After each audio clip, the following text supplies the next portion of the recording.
Good evening, everybody. This is Michaelantonio live. And man, I gotta talk to you about Joe Rogan. He just made this incredible deal with Spotify. Have you heard of this? It's amazing. $100 million, everybody. $100 million.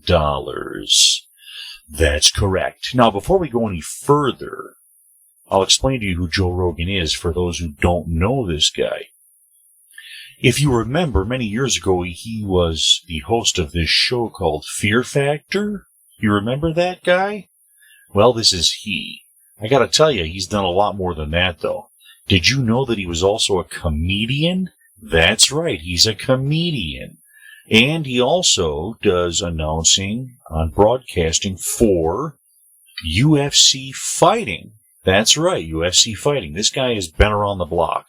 And for the last decade, he has done his own little podcast where he interviews some of the biggest names in the world. He does this all the time. If you don't know who this guy is, you have been living under a rock. I can just tell you that for a fact. Just amazing what this guy has done. Well, anyway, it's about to get more amazing. You're not going to believe this. He just made a deal with Spotify, okay? And it's an exclusive deal, ultimately. And he is going to take his show that's on YouTube currently. It's called Joe Rogan Experience. And he's going to take it exclusively to Spotify. Now, it is my understanding that Spotify originally was, I guess, just audio. Like audio, podcasting, and music, but I think now they've gone to video. Some of what they do is video. I'm not sure exactly how this is going to work with Joe, but I do know that this particular deal that he has made has sent shockwaves through the entire world as it pertains to many different areas. But I'm going to focus mainly on the area of social media and how it pertains to censorship. I mean, believe it or not, what I was talking about the last time I spoke, I was talking about how the big tech giants were a large monopoly and they were essentially telling people how they had to speak. If you said something they didn't agree with, they would get rid of you on the platform. Well, this is something I believe, and I've seen this from Joe Rogan. He has become so big. In fact, he is the biggest thing going on YouTube. He is the crown jewel of YouTube. That's a fact. And what he has been able to do is he's been able to say a few things and do a few things that many others would not get away with. And you know what? Good for him. I'm not going to criticize that. But it's really cool that somebody's able to do things that kind of push the boundaries and kind of force these big tech giants on their heels. Well, he just did it again, okay? Because we've been talking about how these big tech monsters get together and they just decide, okay, we are going to determine what is right and wrong. And anybody who violates that, bye-bye, we're going to ruin their livelihoods. You know, these are people will go on YouTube and they'll begin to make a living from this, just using their voice and letting their ideas be heard and, you know, their entertainment value. And what happens? YouTube decides one day, well, not just YouTube, Facebook, Twitter, they just decide one day, nah, we don't want this guy talking anymore because this person is not saying what we believe to be the right thing. It's, in other words, hate speech, or it's dangerous language. Well, you know, it's come to a point where, you know, even the president the other day tweeted that he wants to put a stop to that. And I believe that this decision by Joe Rogan to make this multi-million-dollar deal with Spotify, I believe that is a very large move towards making the change, towards forcing some of these big tech giants to literally change the way they operate. Maybe tame them a bit. Now, I don't know. We will see. But it's very possible that that's what's going to be happening. But before we do that, of course, I'll be right back after this message. Hey guys, if you want more great content from me, don't forget to subscribe and hit that notification bell. Come on, what are you waiting for?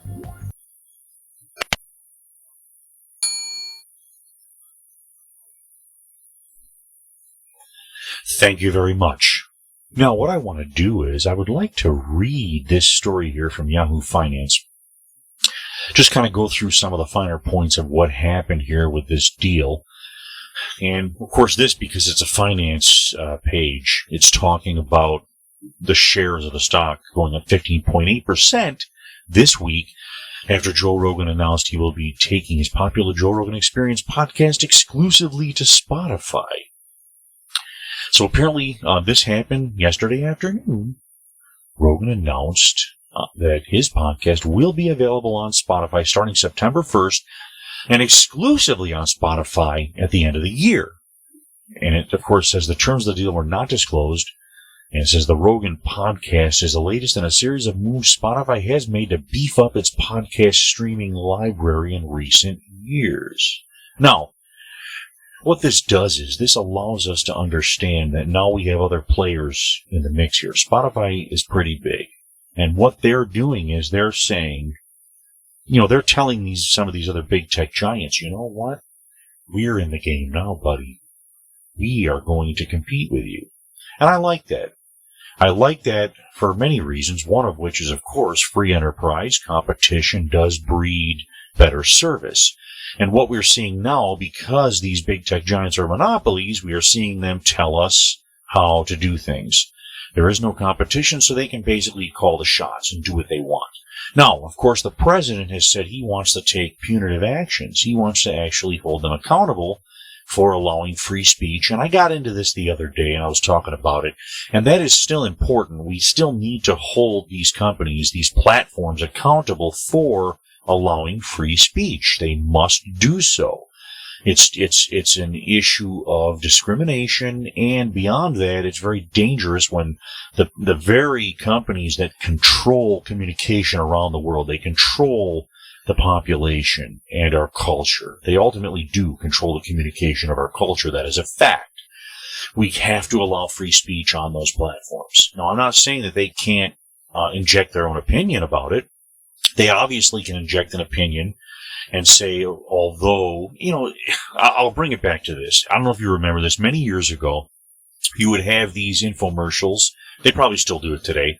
You'll see an infomercial on TV where at the beginning of the show, the network will say, the views expressed on this program are not necessarily those of this network. I'm sure you've heard that before. Well, this is something that these major tech firms can do. They can have their little disclaimers, and they're perfectly allowed and well within their rights to do so. But I think when you start getting into the whole concept of just controlling what people say and censoring them, that's a bad idea. It's not something I want to see, and I don't think it's something you want to see as well. I think you'd like to be heard, and you want many voices to be heard. So, this is what's happening now. You've got Spotify coming into the mix. Now, I don't know if Spotify, where their leanings are, if they have any particular bent, but I know that by them coming into the picture, it's kind of an indication, it's a little bellwether of what's coming in the future to, social media, to media in general, and for those who want to have a voice on the internet and who want to make a living, who want to actually have a livelihood. We can actually keep these big tech giants from destroying people's entire lives. And this is one way. You've got to have kind of a several multi-pronged attack. You have to.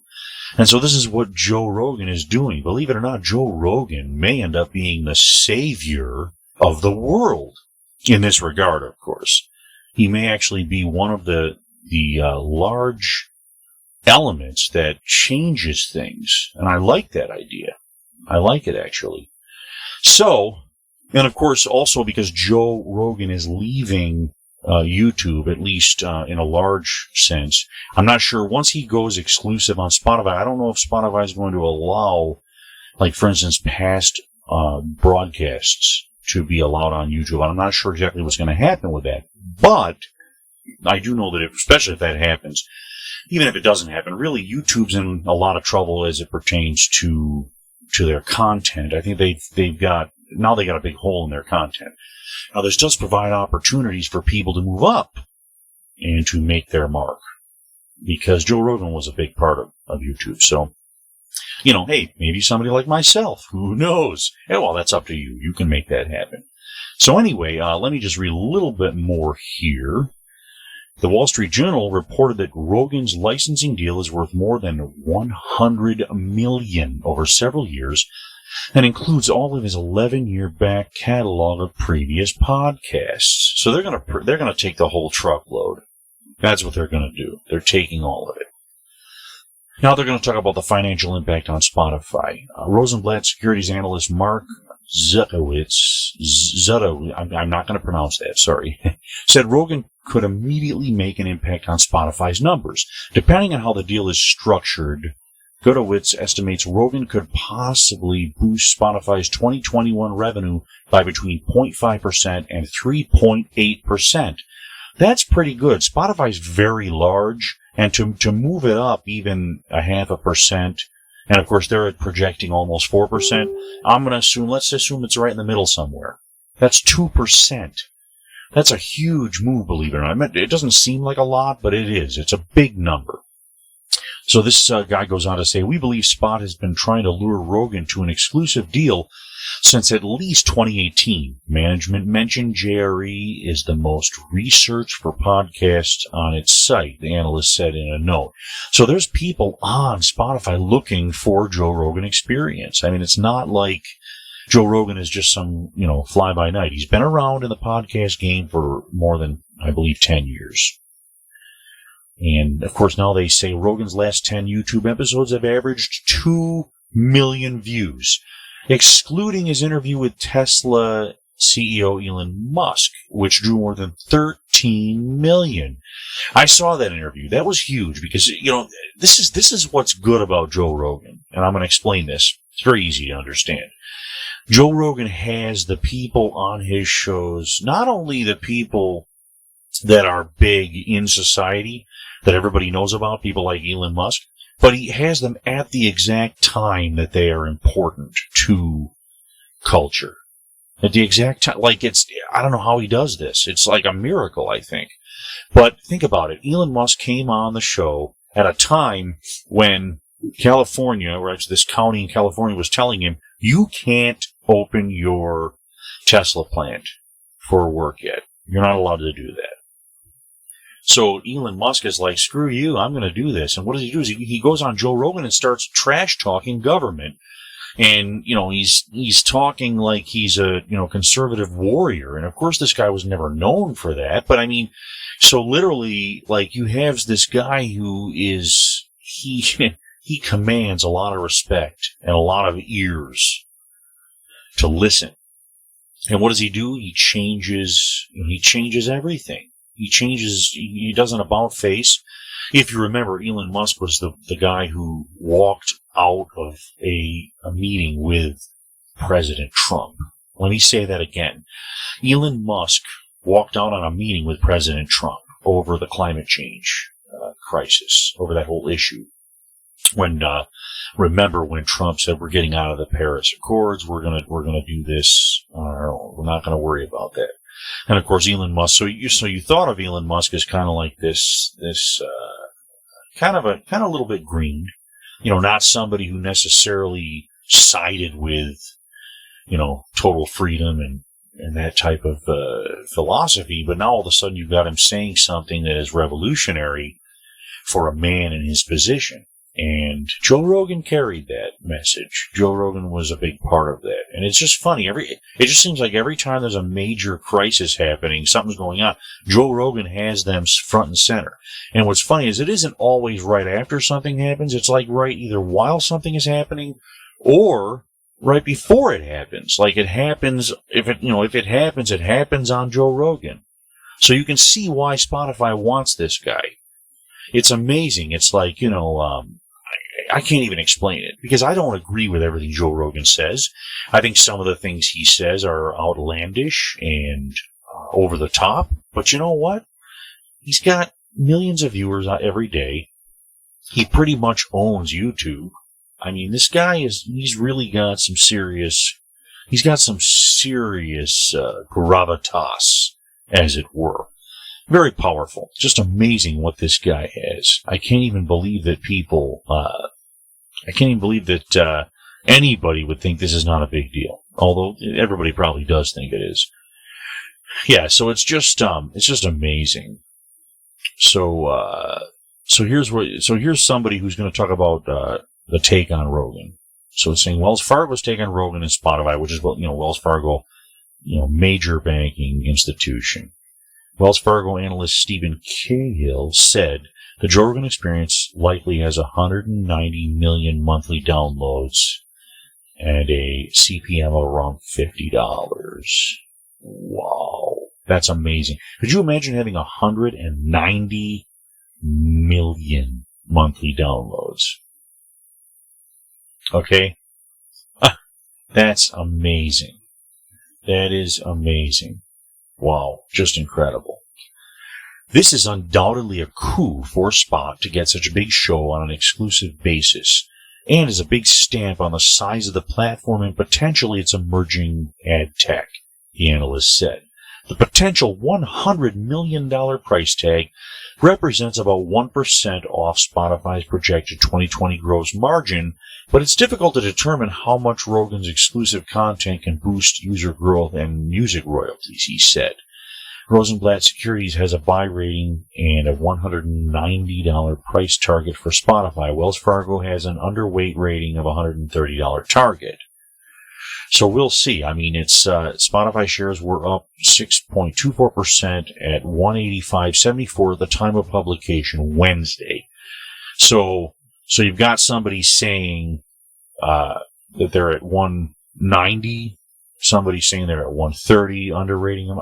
I don't know, man. I think it could go over 200 easily. But that's just me. Then there's somebody now, Benzinga, who says, Spotify certainly took a gamble in forking over a reported $100 million for Rogan. The bullish initial market reaction suggests investors believe the price tag was well worth it, but it seems analysts will first need to see how many of Rogan's millions of viewers follow him to Spotify and how much of a financial impact they will have. Now look, we can talk about how many people are going to follow him to Spotify, because remember, I mean, if it's something that you have to pay for, it's going to be tough to get everybody. But remember, I think that you may get enough people that it may not matter really fully that much. Now, it's possible. I know they wanted to go exclusive with him. I wonder if it was possible if he could have made a deal that was not exclusive. Possibly something that would allow them to do it without the exclusivity, and that could possibly, and then have him advertise on YouTube for Spotify. Maybe they could do a deal where they do like only certain podcasts on Spotify and advertise for it, a specialty thing, because I think they're really, I don't know. I'm not sure how this is going to work, what they're talking about, but I think it will. I just find it to be, there's still a lot of people that don't watch Joe Rogan, believe it or not, and they don't even understand. I'm not going to understate this. This is amazing what Joe Rogan has been able to do. It really is amazing what he's been able to do. Joe Rogan, when he does a show, and I've seen him, I've watched many of his podcasts, Joe Rogan, he's not always easy on his guests, to say the least. I'm not saying he abuses them. He certainly doesn't abuse them, but he asks questions that are probing, sometimes adversarial. He doesn't take it easy, and I'm talking about everyone. I don't care if it's, a philosophically leftist versus right versus you name it. I don't care who it is on the show. He asks very pointed questions. He will interrupt someone when he feels like they're saying something that seems to be wrong or BS. He was interviewing some guy the other day, I noticed, and the guy who he was interviewing literally said something about one of his somebody that they both knew.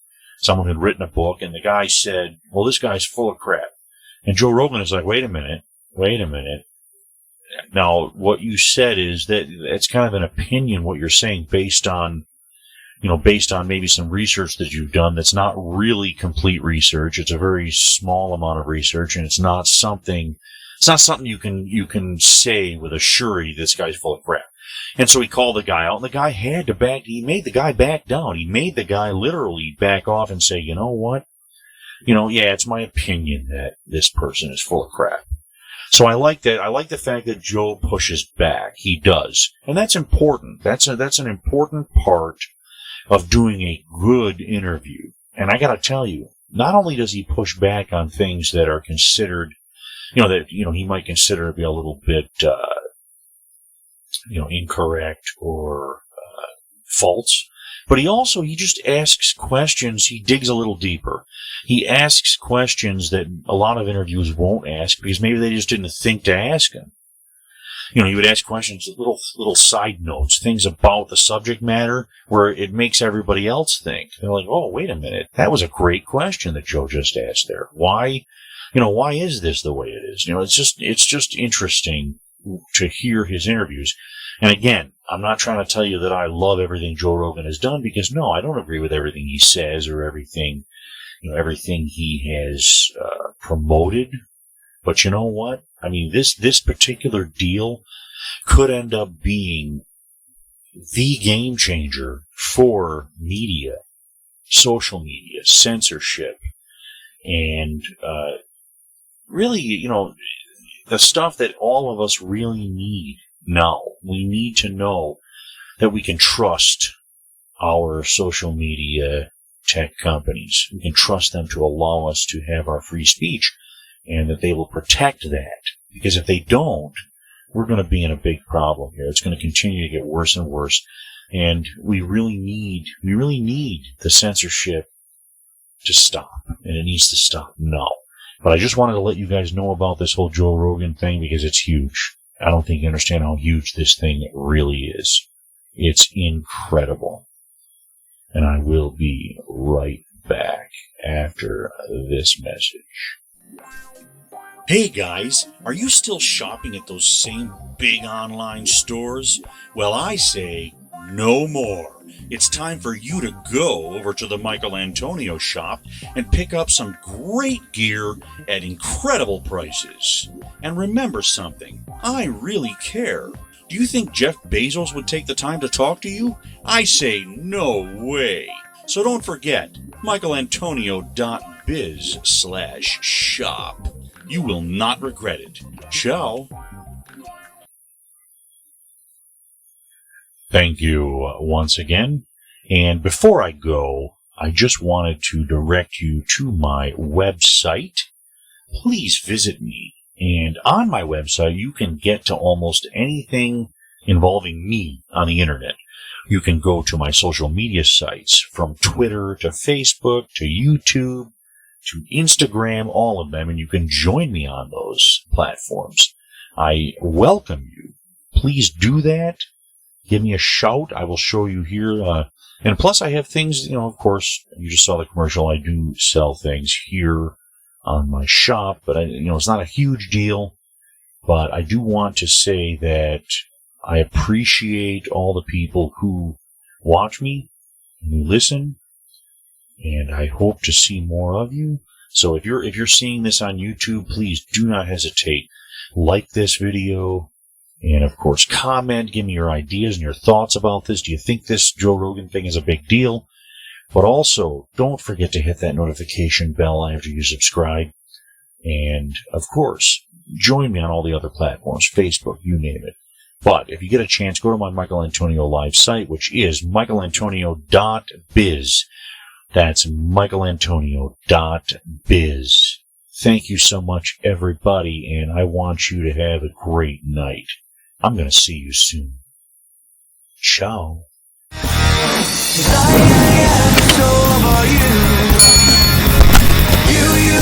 Find something new. There's no other way to let you know it's time for you to go. Oh, yeah, yeah, time for you